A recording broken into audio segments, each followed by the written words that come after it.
আমরা করব না।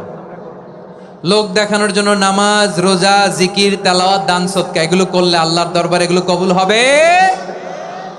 বিশ্বনবী বলেন, দাজ্জালের ফিতনার চেয়ে একটা বড় ফিতনার ভয় আমি করি, সেটা কি? আর রিয়া, শো অফ মেন্টালিটি, লোক দেখানো মানসিকতা।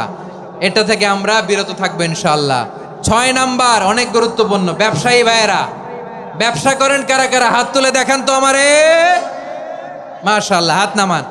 ব্যবসায়ী ভাইয়েরা, অনেক অসাধু ব্যবসায়ী আছে, রমজান আসলে নিত্য প্রয়োজনীয় পণ্যের মূল্য বৃদ্ধি করে দেয়। এরকম আছে না নাই? এগুলো করবেন না। মজুদদারি করবেন না। পণ্যের কৃত্রিম সংকট বাজারে করবেন না।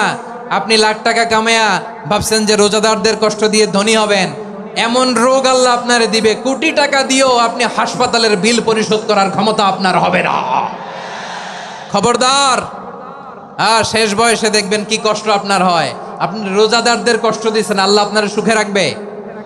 আল্লাহর দোহাই লাগে, আমার ব্যবসায়ী ভাইয়েরা এটা করবেন না। আরব বিশ্বে আমরা দেখেছি, আরব বিশ্বের ব্যবসায়ীরা সারা বছরে ব্যবসা করে, রমজানে ভর্তুকি দেয়।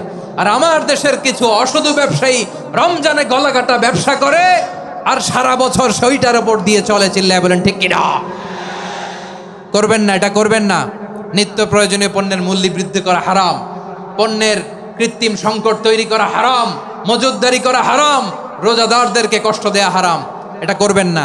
7 নম্বরে সর্বশেষ কথা, অধীনস্থ যারা আছে তাদের কাজের চাপ আপনারা কমিয়ে দিবেন। কাজের লোক, ফ্যাক্টরির ওয়ার্কার, স্টাফ, তাদের প্রতি যদি রহম করেন, আপনার উপর রহম করবে কে?